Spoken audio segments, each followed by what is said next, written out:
Hi everyone, Amanda from the club here. Today's International Children's Book Day, and I wanted to read to you guys one of my favorite books from when I was a kid called Blueberries for Sal by Robert McCluskey. One day, little Sal went with her mother to Blueberry Hill to pick blueberries. Little Sal brought along her small tin pail, and her mother brought her large tin pail to put berries in. "We will take our berries home and can them," said her mother. "Then we will have food for the winter."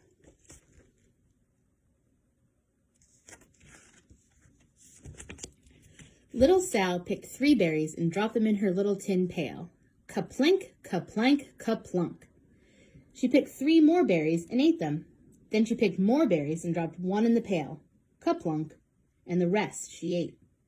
Then little Sal ate all 4 blueberries out of her pail.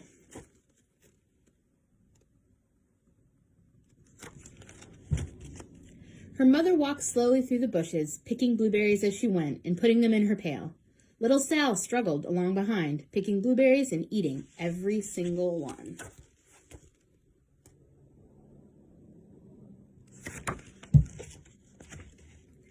Little Sal hurried ahead and dropped a blueberry in her mother's pail. It didn't sound ka-plink, because the bottom of the pail was already covered with berries. She reached down inside to get her berry back. Though she really didn't mean to, she pulled out a large handful because there were so many blueberries right up close to the one she had put in.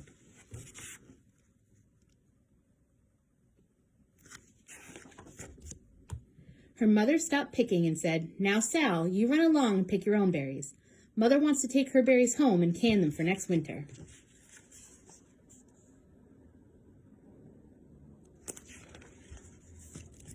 Her mother went back to her picking, but little Sal, because her feet were tired of standing and walking, sat down in the middle of a large clump of bushes and ate blueberries.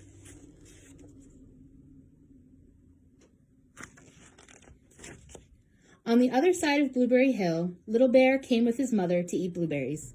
"Little Bear," she said, "eat lots of berries and grow big and fat. We must store up food for the long, cold winter."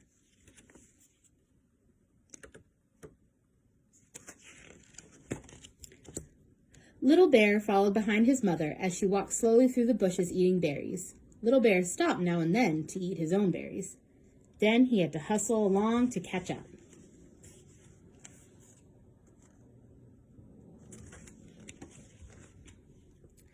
Because his feet were tired of hustling, he picked out a large clump of bushes and sat down right in the middle and ate blueberries.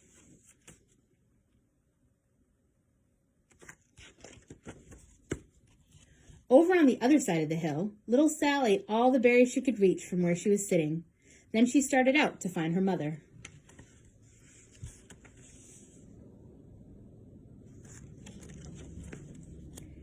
She heard a noise from around a rock and thought, "That is my mother walking along."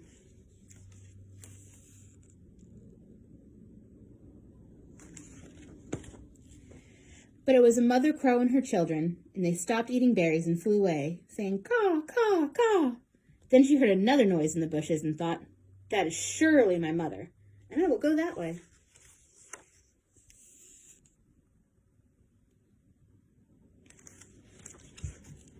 But it was Little Bear's mother instead. She was tramping along, eating berries, and thinking about storing up food for the winter.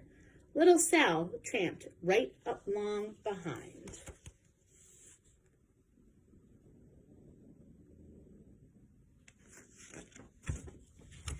By this time, Little Bear had eaten all the berries he could reach without moving from his clump of bushes. Then he hustled off to catch up with his mother. He hunted and hunted, but his mother was nowhere to be seen. He heard a noise from over a stump and thought, "That is my mother walking along."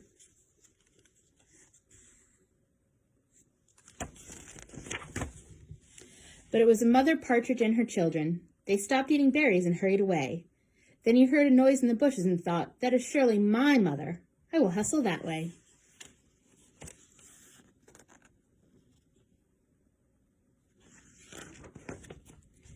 But it was little Sal's mother instead. She was walking along, picking berries, and thinking about canning them for next winter. Little Bear hustled right along behind.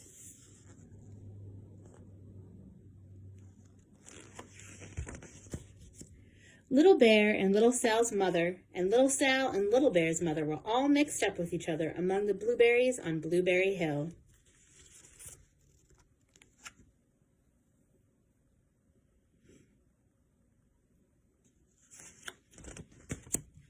Little Bear's mother heard Sal walking along behind and thought it was Little Bear, and she said, "Little Bear, munch munch, eat all your rope can possibly hold."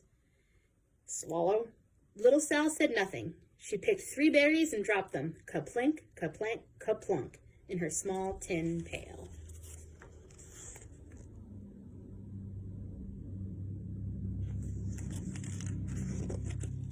Little Bear's mother turned around to see what on earth can make such a noise like ka-plunk. "Grumph!" she cried, choking on a mouthful of berries. "This is not my child. Where is Little Bear?" She took one good look and backed away.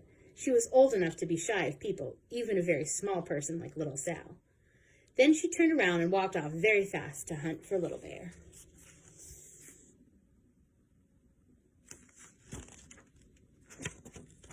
Little Sal's mother heard Little Bear tramping along behind and thought it was Little Sal.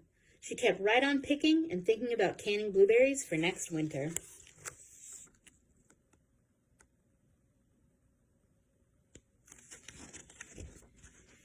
Little Bear padded up and peeked into her pail. Of course he only wanted to taste a few of what was inside, but there were so many and they were so close together that he tasted a tremendous mouthful by mistake. "Now, Sal," said Little Sal's mother, without turning around, "you run along and pick your own berries. Mother wants to can these for next winter."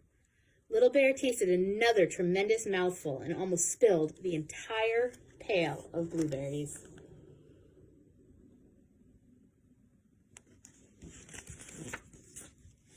Little Sal's mother turned around and gasped, "My goodness, you are not Little Sal. Where is my child?" Little Bear just sat munching and swallowing and licking his lips. Little Sal's mother slowly backed away. She was old enough to be shy of bears, even very small bears like Little Bear. Then she turned and walked away quickly to look for Little Sal.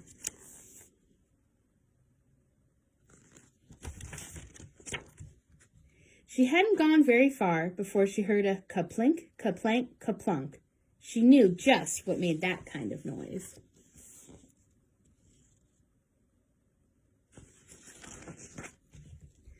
Little Bear's mother had not hunted very long before she heard a hustling sound that stopped now and then to munch and swallow. She knew just what made that kind of noise.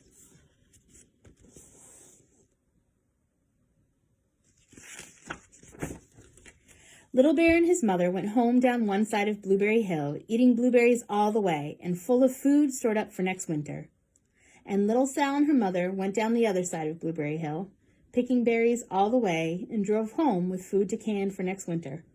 A whole pail of blueberries and 3 more besides. The end. Hope you all are doing your best during this time. Stay healthy and happy hand washing.